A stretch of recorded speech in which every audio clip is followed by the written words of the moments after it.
اعوذ باللہ من الشیطان الرجیم بسم اللہ الرحمن الرحیم سبح للہ ما فی السماوات والارض، تسبیح کرتی ہے اللہ کی ہر وہ شے جو آسمان میں ہے اور زمین میں ہے، وہو العزیز الحکیم، اور وہ زبردست ہے کمال حکمت والا۔ آگے چل کر دیکھیے گا کہ اس میں پھر اضافہ ہوگا، سبح للہ ما فی السماوات وما فی الارض، اور ایمفیسس پھر آئے گا یسبح للہ ما فی السماوات والارض، پھر آئے گا یسبح للہ ما فی السماوات وما فی الارض۔ تو یہ مضمون جو ہے ان صورتوں کا بہت اہم ہے۔ یہ تسبیح سے مراد کیا ہے؟ ایک تسبیح تو وہ ہے کہ جو ہماری سمجھ میں آتی ہے، میں نے پہلے بھی عرض کیا تھا کہ تصویر کوئی ہو تو وہ مصور کے کمال فن یا اناڑی پن کا گویا کہ اپنے زبان سے اظہار کر رہی ہے۔ آپ دیکھتے ہی کہتے ہیں کسی اناڑی کی بنائی ہوئی تصویر ہے، یا آپ کہیں گے صاحب کسی بڑے ماہر فن مصور نے بنایا۔ گویا کہ تصویر اپنے مصور کے کمال فن یا اس کی عدم مہارت پر دلالت کر رہی ہے۔ اگر کمال فن پر کر رہی ہے تو گویا کہ زبان حال سے وہ تصویر اپنے مصور کی تعریف کر رہی ہے۔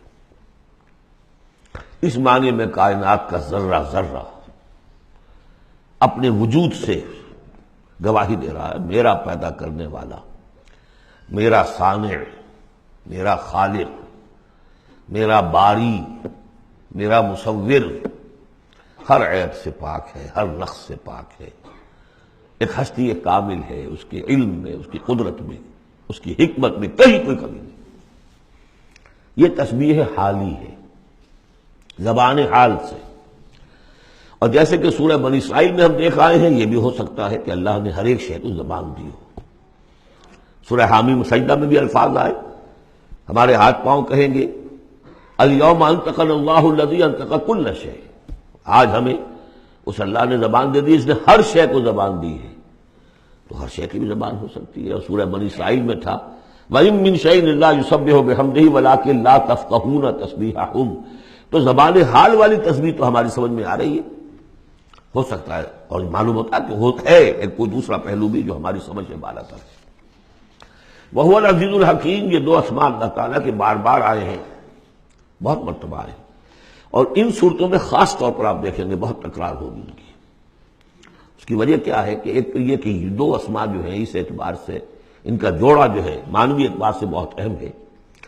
العزیز وہ ہستی کہ جس کا اختیار مطلق ہے،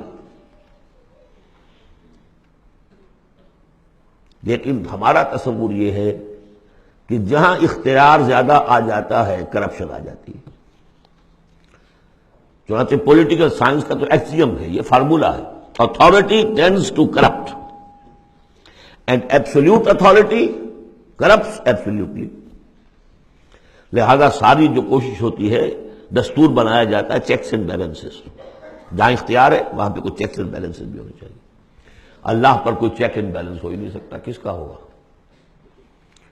تو وہ اختیار مطلق العزیز، اس کو بیلنس جو شے کر رہی وہ الحکیم بھی ہے، اس کی حکمت بھی کامل ہے، اس کا کوئی فعل، اس کا کوئی فیصلہ، اس کا کوئی عمل حکمت سے خالی نہیں ہے۔ یہ دونوں گویا کہ ایک دوسرے کے ساتھ ہے، العزیز الحکیم۔ لہو ملک السماوات والارض، کیونکہ اس سورہ مبارکہ میں خاص طور پر دین، ایک دین کی حیثیت سے کہ جس میں ایک نظام، پورا نظام زندگی آئے اور حکومت بھی اس کے اندر شامل ہو، اللہ کی حکومت، لہذا یہ شانیں جو ہے خاص طور پر نمایاں کی جائیں گی۔ لہو ملک السماوات والارض، اس کے لیے ہے آسمانوں اور زمین کی بادشاہی۔ یحیی و یمیت، وہی زندہ رکھتا ہے، وہی مارتا ہے۔ وہو علی کل شیء قدیر، وہ ہر چیز پر قادر ہے۔